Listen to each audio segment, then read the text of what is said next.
بانی ہے اِنَّا نَحْنُ نَزَّلْنَا الذِّكْرَ وَإِنَّا لَهُ لَحَافِظُونَ کہ ہم ہی نے قرآن کو نازل کیا ہے اور ہم ہی اس کی حفاظت کرنے والے ہیں۔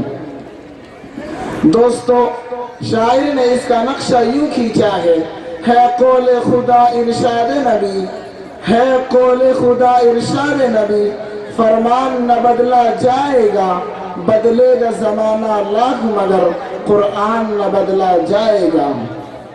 تو آئیے رب ذوالجلال کے اس عظیم کلام سے مجلس کا افتتاح کرنے کے لیے میں ایسے قاری قرآن کو دعوت سخن دینے جا رہا ہوں جو اس عظیم ذمہ داری کو اٹھانے کی اہلیت و لیاقت رکھتے ہیں۔ میرا مطمح نظر حضرت قاری قرآن قاری عبدالحنان صاحب ہیں۔ میں حضرت کو اس شعر کے ساتھ دعوت دوں گا۔ صدا ایمان کی لو کی حفاظت کرتے رہتے ہیں، صدا ایمان کی لو کی حفاظت کرتے رہتے ہیں، سپاہی جنگلوں میں بھی عبادت کرتے رہتے ہیں۔ ہوا بھی ان کے کچے گھروں سے آہستہ گزرتی ہے، ہوا بھی ان کے کچے گھروں سے آہستہ گزرتی ہے، دیے کی روشنی میں جو تلاوت کرتے رہتے ہیں۔ حضرت قاری عبدالحنان صاحب۔ اعوذ باللہ من الشیطان الرجیم،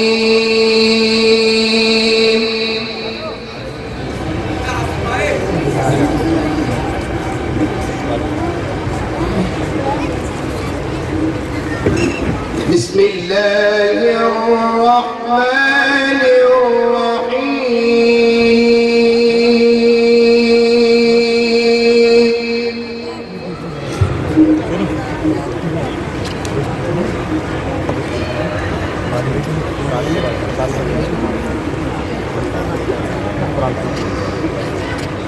اذا السماء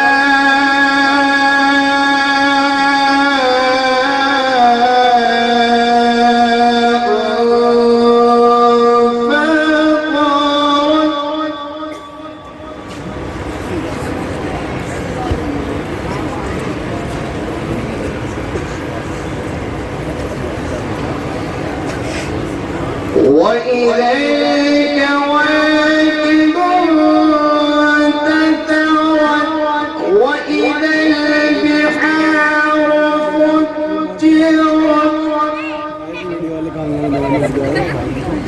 فجرت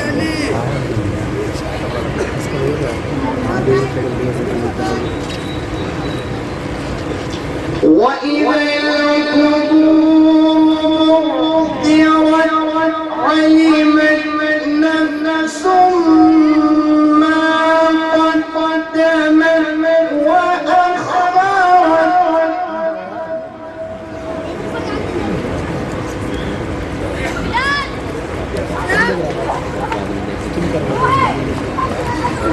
بسم الله الرحمن الرحيم إذا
الذي خلقك فسواك فعدلك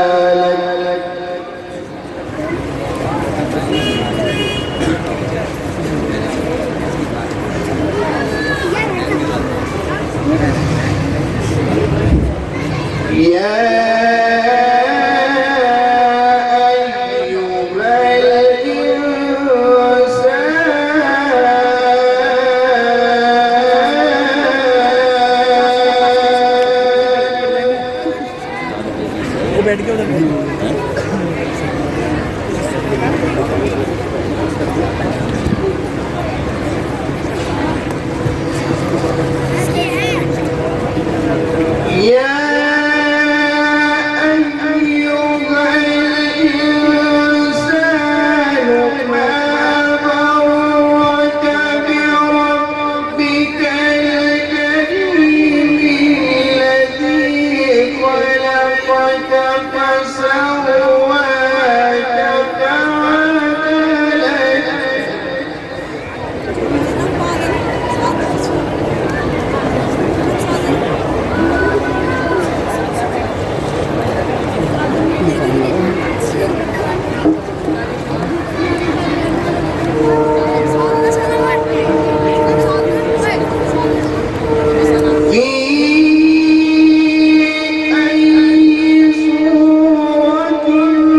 كلا بل تكذبون بالدين وإن عليكم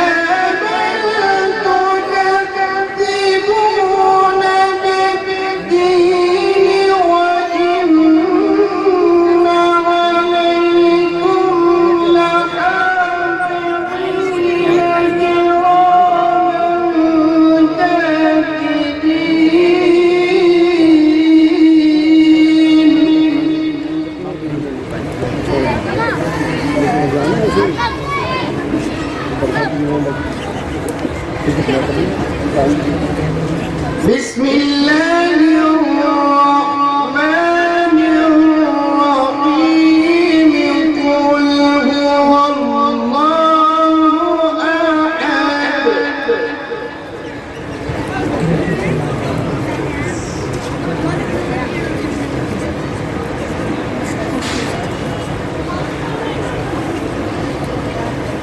الله الصمد لم يلد ولم يولد ولم يكن له كفوا أحد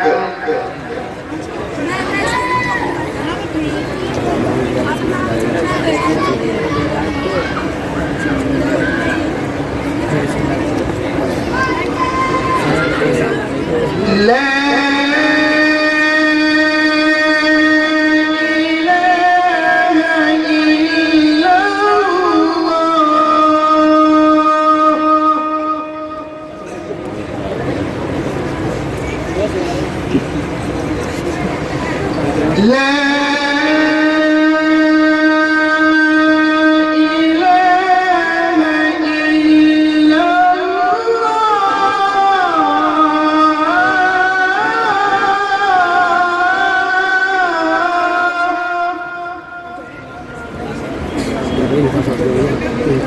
والله أكبر ولله الحمد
الذي يوسوس في صدور الناس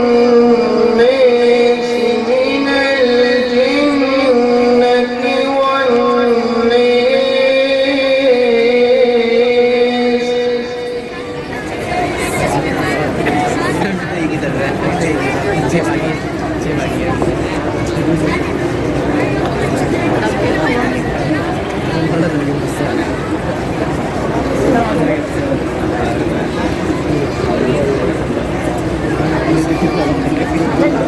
بسم الله الرحمن الرحيم.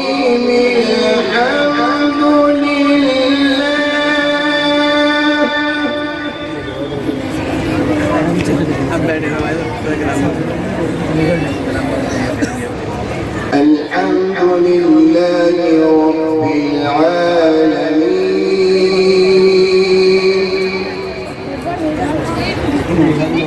الرحمن الرحيم مالك يوم الدين. إياك نعبد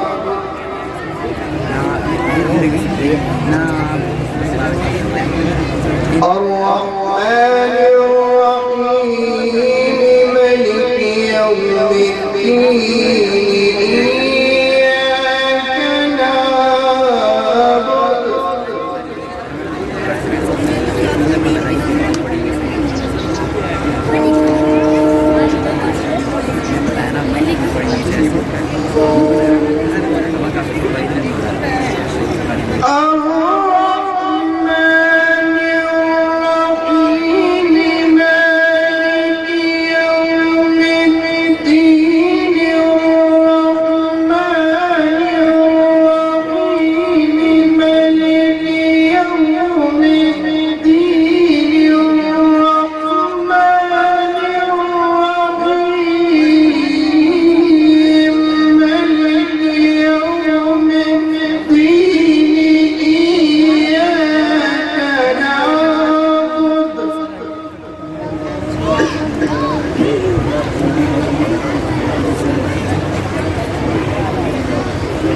إياك نعبد وإياك نستعين.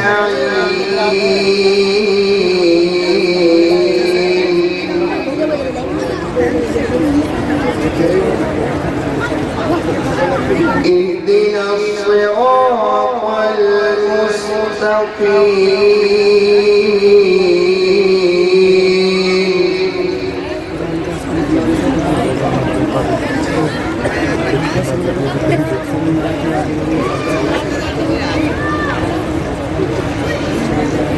اهدنا الصراط المستقيم.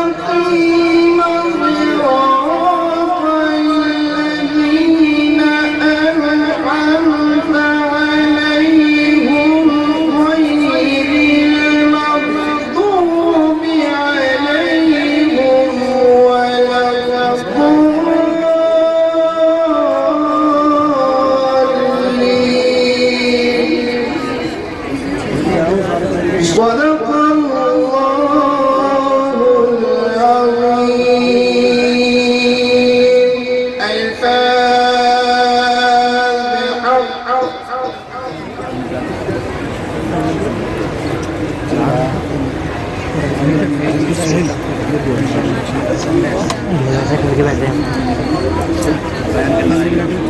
جانے کس انداز سے تلاوت کی، جانے کس انداز سے تلاوت کی، یک لخت بھی دل ذکر سے غافل نہ رہا۔ آج بھی پایا مزہ قرآن میں، آج بھی پایا مزہ قرآن میں، جیسے قرآن آج ہی نازل ہوا۔ رنگین رسالے نہیں قرآن سنبھالو، رنگین رسالے نہیں قرآن سنبھالو، میدان میں لڑنا ہے تو ایمان سنبھالو۔ بزدل ہو تو لشکر سے نکل جاؤ ہمارے، بزدل ہو تو لشکر سے نکل جاؤ ہمارے، اور مرد مجاہد ہو تو میدان سنبھالو۔ یہ تھے جناب قاری عبد المنان صاحب، جو ابھی بڑے ہی عمدہ انداز، شیریں آواز اور دل آویز لہجے میں قرآن کریم کی تلاوت پیش فرما رہے تھے، اور میرے لبوں پر یہ شعر بار بار آ رہا تھا، وہی ہے خیر امت جو اسے پڑھتے پڑھاتے ہیں، وہی ہے خیر امت جو اسے پڑھتے پڑھاتے ہیں، تلاوت ہی پر قرآن کی ہزاروں اجر پاتے ہیں۔ رفقائے انجمن، اللہ تبارک و تعالیٰ کی تعریف و توصیف کے بعد کون ہے جس کے نام کو درود و وظیفہ بنانے کی اجازت ہے، بلکہ موجب سعادت ہے؟ ہاں ہاں، یہ وہی ذات ہے جس کا نام اذان میں بھی ہے، جس کا نام اللہ رب العزت کے بعد کلمے میں بھی ہے، اور اسی طرح نماز میں بھی۔ دوستو، جس کا نام محمد ہے، احمد ہے، محمود ہے، شاعر یہ کہتا ہے، وہ محمد بھی، احمد بھی، محمود بھی، وہ محمد بھی، احمد بھی، محمود بھی، ذات مطلق کا شاہد بھی، مشہود بھی۔ جس کے دامن میں جنت بسائی گئی، جس کے دامن میں جنت بسائی گئی، جس کے ہاتھوں سے کوثر لٹایا گیا۔